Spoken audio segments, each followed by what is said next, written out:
ونتوكل عليه ونعوذ بالله من شرور أنفسنا ومن سيئات أعمالنا من يهده الله فلا مضل له ومن يضلله فلا هادي له ونشهد أن لا إله إلا الله وحده لا شريك له ونشهد أن سيدنا وسندنا وحبيبنا ومولانا محمد صلى الله عليه وسلم قال الله تبارك وتعالى في كلامه المجيد والفرقان الحميد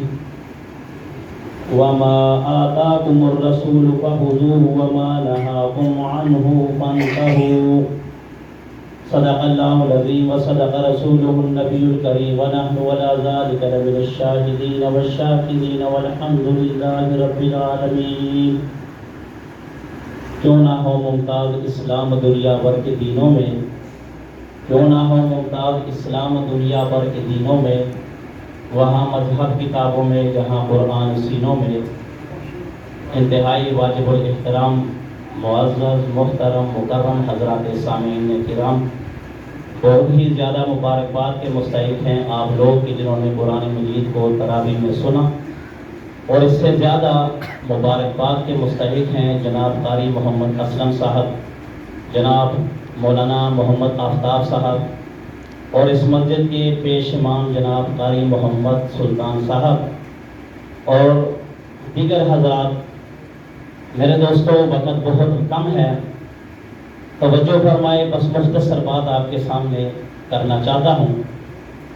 محفل ہے قرآن اور صاحب قرآن۔ قرآن یہ کتاب ہے جس کو ہم پڑھتے پڑھاتے ہیں، اور صاحب قرآن یہ ہے کہ جس پر قرآن مجید فرقان حمید کا نزول ہوا جناب نبی کریم صلی اللہ علیہ وآلہ وسلم کا۔ سب سے پہلے میں تھوڑی روشنی قرآن مجید فرقان حمید پر ڈالتا ہوں۔ حضرت ابو ہریرہ رضی اللہ تعالیٰ عنہ سے ایک روایت ہے، آپ فرماتے ہیں کہ جناب نبی کریم صلی اللہ علیہ وآلہ وسلم نے ارشاد فرمایا کہ جو آدمی قرآن مجید کو پڑھنا شروع کر دیتا ہے، قرآن مجید کو سننا شروع کر دیتا ہے، قرآن مجید کا ترجمے کو تفسیر کو جس لحاظ سے بھی وہ پڑھنا شروع کر دیتا ہے، یعنی کہ طالب علم اگر اسی دوران یہ فوت ہو جائے تو ابو ہریرہ فرماتے ہیں کہ پیغمبر پاک نے فرمایا کہ جیسے قبر میں چلے جاتا ہے، اللہ ایک فرشتے کو مقرر کر دیتے ہیں کہ اس کو قرآن کا قاری بنا دے۔ اونچی بات سے سبحان اللہ کے ہم جس مسجد میں بھی جاتے ہیں نا، سبحان اللہ کہنے والے بڑے ڈیلے میں ملتے ہیں یار، سبحان اللہ اپنی اونچی بات سے کہتے ہیں۔ اور دوسرے حدیث میں یہ ہے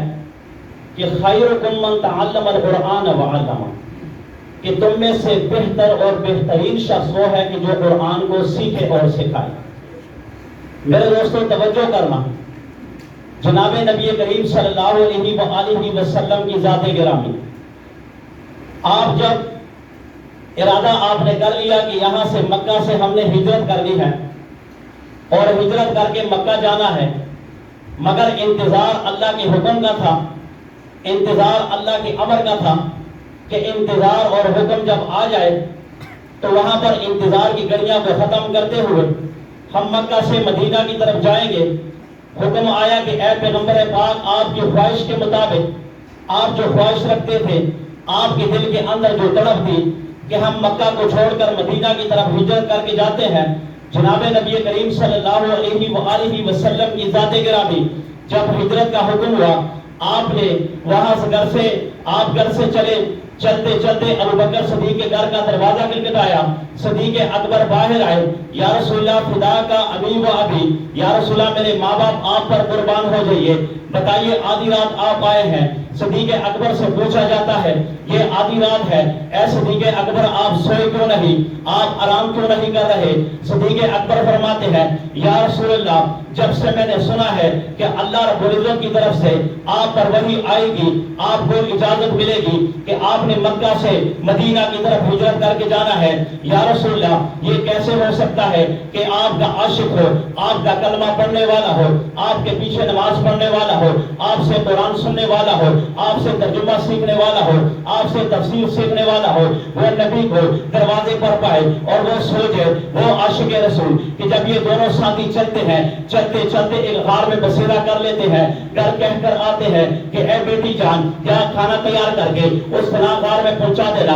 جہاں میں اور میرے محبوب ہوں گے، اور ایک اپنے غلام کو عامر بن فہیرہ کی ڈیوٹی لگائی کہ آپ بکریوں کے چروائے ہیں، بکریوں کو چروا کر اس مقام پر لے آنا، بکریوں کا دودھ دے کر مجھے اور میرے پیغمبر کو پلا دینا۔ جب وہ بکریاں چرا کر جب شام کا وقت آتا ہے، سورج ڈلتا ہے، یہ صحابی اپنی بکریاں لے کر اس غار کے منہ پر چلے جاتا ہے، دو بکریوں کا دودھ دے کر غار میں دے کر نبی اور صدیق کو پلا کر گھر واپس آ جاتا ہے، بیٹی کھانا لے کر نبی اور صدیق کو پلا کر گھر واپس آ جاتی ہے۔ یہ جو عامر بن فہیرہ ہے، یہ صحابی جب قرآن مجید کی تلاوت فرمایا کرتے تھے، قرآن مجید کا ذکر کیا کرتے تھے، ان کی آواز میں اتنی طرب، ان کی آواز میں اتنا حسن تھا کہ کافر سنا کرتے تھے، کافر مرغوب ہو جایا کرتے تھے، کافر کہتے تھے کہ ہمارا دین غلط ہے، ہم جس طریقے پر چل رہے ہیں یہ طریقہ غلط ہے، مگر یہ صحابی کا طریقہ ٹھیک ہے، اس صحابی کی نبی کا طریقہ ٹھیک ہے۔ میں قربان جاؤں اس صحابی پر کہ جب ایک جہاد کے موقع پر وہ صحابی رسول اور دیگر صحابہ کرام موجود تھے، کافروں نے پلان بنائی، کافروں نے میٹنگ کی کہ ہم ایسے کریں گے کہ یہ جو صحابی قرآن پڑھتا ہے لوگوں کو اپنے طرف متوجہ کرتا ہے، لوگوں کو ہمارے دین سے ہٹا کر اپنے دین میں لاتا ہے، ہم یہ کریں گے کہ اس کو قتل کر کے اس کے سر کو قلم کر دیا جائے گا، اس کے کھوپڑی میں سے دماغ نکال کر ہم اس میں شراب پیئیں گے، فخر کریں گے، لوگوں کو بتائیں گے اے لوگوں کہ تم مرغوب ہو کر اپنا دین چھوڑ کر اس کے دین میں چلے گئے، ان کے دین میں چلے گئے، ان کے دین کو اختیار کر لیا۔ آج اس کا حال دیکھو کہ ہم اس کی کھوپڑی میں سے دماغ نکال کر شراب پیتے ہیں، محسوس کرتے ہیں، لوگوں کو بتاتے ہیں، فخر کرتے ہیں۔ رب ذوالجلال پر قربان جاؤ، میرے رب ذوالجلال نے فرمایا قرآن کے ساتھ محبت کرو میں تمہیں رفعتیں دوں گا، قرآن کے ساتھ محبتیں کرو میں تمہیں بلندی عطا فرماؤں گا، قرآن کے ساتھ محبت کرو میں تمہیں عزت عطا فرماؤں گا۔ جب یہ لوگ لپکتے ہیں اس صحابی کو شہید کر دیا جاتا ہے، شہید کر کے جب ان کے ناپاک اذان تلوار لے کر اس صحابی کے قریب جاتے ہیں، گردن قلم کر کے اور قلم کر کے ان کا ارادہ یہ تھا کہ کھوپڑی میں سے دماغ نکال کر شراب پیئیں گے، لوگوں کو بتائیں گے۔ میرے رب ذوالجلال نے عرش سے جبرائیل امین کو کہا اے جبرائیل امین 7 فرشتوں کو لے جا، اعزاز کے ساتھ لے جا، استقبال کر، اس صحابی کو اٹھا کر لا، ان کافروں کا یہ ارادہ ہے، ہمارا یہ ارادہ ہے۔ چشم فلک نے اس جہاد میں، اس نظام میں، اس میدان میں یہ مقام دیتا ہے کہ جب یہ ناپاک ارادہ لے کر اس صحابی کی طرف دوڑتے ہیں، صحابی کو پکڑنے کی کوشش کرتے ہیں، ان کی گردن اتارتے ہیں، شراب پینے کی کوشش کرتے ہیں، رب ذوالجلال نے جبرائیل امین کو بھیج کر، صحابہ کرام کو بھیج کر اس لاش کو اوپر اٹھا لیا۔ قرآن مجید فرقان حمید بلندی عطا فرماتا ہے۔ قرآن مجید وہ کتاب ہے کہ جو اس پر عمل کرتا ہے اللہ رب العزت اس آدمی کو، اس کو دنیا کا امام بنا دیتا ہے۔ بات کو مختصر کرتے ہوئے عبد الرحمن صاحب تشریف لا چکے ہیں، اب میں صاحب قرآن پر آتا ہوں۔ میرے پاک پیغمبر صلی اللہ علیہ وآلہ وسلم کی ہستی، آپ کی ذات گرامی، آپ کا اٹھنا، آپ کا بیٹھنا، آپ کا حسن، آپ کا جلوہ نرالا ہی نرالا تھا۔ نبی پاک صلی اللہ علیہ وآلہ وسلم وہ صحابی، میرے پاک پیغمبر صلی اللہ علیہ وآلہ وسلم وہ نبی ہے کہ اللہ رب العزت نے ان کو جو مقام عطا فرمایا، ان کو جو صبر عطا فرمایا وہ کسی اور کا نہیں، اور جو ان کو معجزے عطا فرمائے وہ کسی اور کے پاس نہیں۔ ایک جنگ لگی ہوئی ہے، صحابی جب میرے پاک پیغمبر کو دیکھتے ہیں،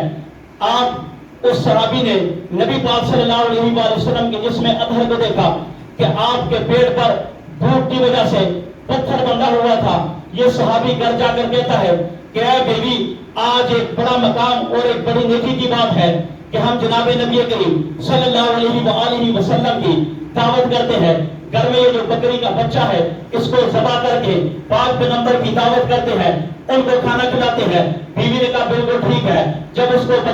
اس بکری کے بچے کو ذبح کر دیا جاتا ہے، ساتھ ہی صحابی کے 2 بچے اور یہ مقام دیکھتے ہیں، یہ منظر دیکھتے ہیں کہ بکری کا بچہ کیسے ذبح ہو رہا ہے اور ذبح کر کے اس کو کیسے لٹا دیا جاتا ہے. جب یہ صحابی یہ حکم دے کر گھر سے باہر چلے جاتے ہیں، اب یہ صحابی کی جو 2 بچے ہیں، ایک بچے نے چھری اٹھائی، دوسرے بھائی کو کہا کہ آپ لیٹ جاؤ، جیسے یہ بکری ذبح ہوئی ہے ویسے میں آپ کو ذبح کرتا ہوں. بچے تھے، ایک بچہ لیٹ گیا، دوسرے نے گردن پر چھری رکھی، چھری کر کے آپ کا گلا کاٹ دیا، گلا کاٹ کر اس بچے کو موت کی نیند سلا دیا. جب ماں نے آواز ماری، یہ دوسرا بچہ دوڑتا دوڑتا بھاگتا بھاگتا آگ جل رہی تھی، اس آگ میں کود کر وہ بھی فوت ہو گیا. یہ دونوں بچے ماں اٹھاتی ہے، اس کو چارپائی پر لٹا کر اور ان کو چادر دے کر تاکہ میرے پاک پہ نمبر آئے. جب وہ کھانا کھانے لگے، ان کو یہ غم نہ ہو، ان کو یہ تکلیف نہ ہو کہ ان کے بچے فوت ہوئے، میں کھانا کھاؤں. جب میرے پاک پہ نمبر اس گھر کے اندر تشریف لاتے ہیں،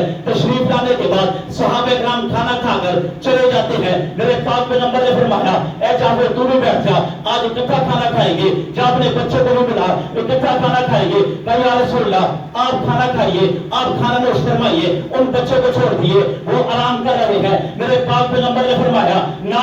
میں ایسے کھانا نہیں کھاؤں گا جب تک آپ کے بچے میرے ساتھ بیٹھ کر کھانا نہ کھا لے. کہا یا رسول اللہ آپ کھانا کھائیے، آپ اس بات کو چھوڑ دیجئے، آپ کھانا کھا کر تشریف لے جائیے. وہ آرام کر رہے ہیں، ان کو آرام کرنے دیجئے. میرے پاک پہ نمبر نے فرمایا نہ آپ نے فرمایا کہ ٹھیک ہے میں ان کو خود جگاتا ہوں. جب میرے پاک پہ نمبر اس چارپائی پر تشریف لے گئے، میرے اللہ نے دیکھا کہ میرے پاک پہ نمبر وہاں پر لڑتے لڑتے اور آپ کی بھوک کی وجہ سے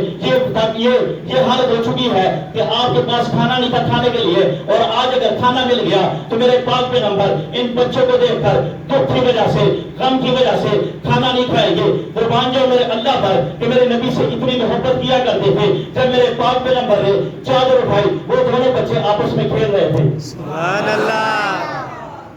میرے نبی کریم صلی اللہ علیہ وآلہ وسلم کی ذات گرامی، اللہ نے کہا کہ میرے پاک محبوب کو تکلیف نہ ہو. اور آج ختم نبوت کا مسئلہ جب ہمارے جوانوں کے سامنے آ جاتا ہے، ہمارے جذبات، ہمارے غیرت ایمانیہ اس وقت بالکل ٹھنڈا پڑ چکا ہے. آپ میرے پاک پیغمبر کی زندگی کی تاریخ اٹھا کر دیکھو. میرے پاک پیغمبر کی زندگی میں 259 صحابہ کرام شہید ہوئے ہیں، مگر جب صدیق اکبر رضی اللہ عنہ کی دور کی بات آتی ہے، میرے پاک پیغمبر کی عزت و ناموس کا پہرا دیا جاتا ہے، آپ کی ختم نبوت کے لیے جنگ ہوتی ہے. صدیق اکبر نے ایک ضابطہ بنایا تھا،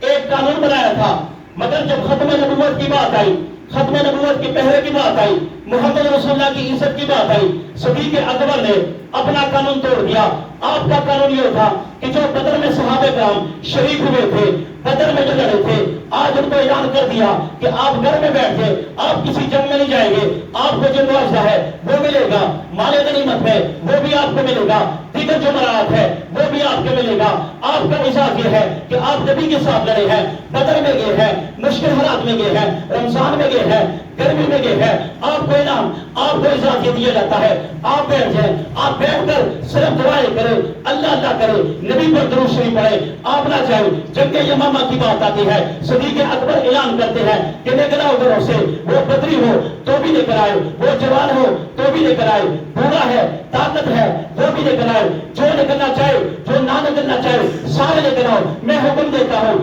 امیر المومنین، آپ نے تلوار اٹھائی، میں بھی جاؤں گا. امیر المومنین شیر خدا علی المرتضیٰ نے کہا اے امیر المومنین آپ بیٹھ جائیں، ہم جائیں گے. یہ صحابہ چلتے چلتے مسلمہ کذاب کا مقابلہ کرتے ہیں. جب اس مقام پر جاتے ہیں، اس مقام پر جا کر ایک قلعے کی دیواروں کو دیکھتے ہیں. جب اس قلعے کی دیواروں کو دیکھتے ہیں کہ وہ قلعہ اتنا مضبوط کہ وہاں کوئی جا نہیں سکتا. میں قربان جاؤں نبی کے صحابہ پر، میں قربان جاؤں نبی کے اصحاب پر. آپ کی محبت جو نبی کے ساتھ تھی آج وہ کسی نے کر کے نہ دکھائی. جو میرے نبی نے کیا صحابہ نے کر کے دکھایا. صحابہ وہ تھے نبی کی محبت میں باپ کو تھپڑ مار دیا، صحابہ وہ تھے نبی کی محبت میں بیوی قتل کر دی، صحابہ وہ تھے نبی کی محبت میں اپنے بچے کو کہہ دیا اگر میری تلوار کی نوک کے نیچے آیا تھا گستاخ سمجھ کر اپنے بچے کی گردن کرم کر دیتا۔ یہ صحابی برا بن مالک اٹھتا ہے، اپنے نوجوان ساتھیوں کو کہتا ہے کہ آج میں قربانی دیتا ہوں، مجھے اٹھاؤ، اس قلعے کی دیوار پر میں کھڑے ہو کر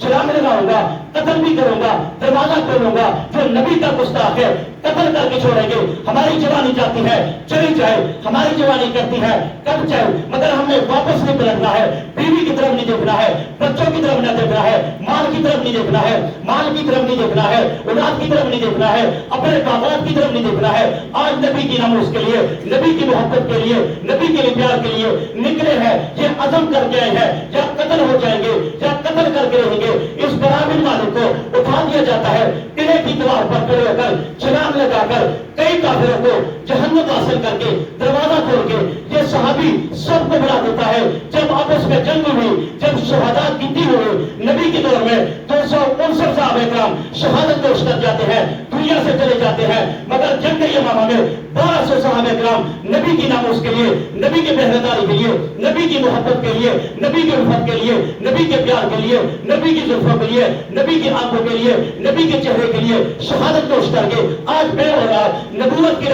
نبی کی نبوت کی بات آ جائے گھر سے نہیں نکلنا، نبی کی نبوت کی بات آئے ہم نے مال نہیں خرچ کرنا، نبی کی نبوت کی بات آ جائے ہم نے بازاروں میں نہیں نکلنا، نبی کی نبوت کی بات آئے آج آپ دیکھتے ہیں گولیاں برستی ہیں، سارے چھپ جاتے ہیں۔ مسلمانوں کیا ہو گیا؟ آپ کی غیرت کو، میری غیرت کو، آپ کی ایمان کو، میرے ایمان کو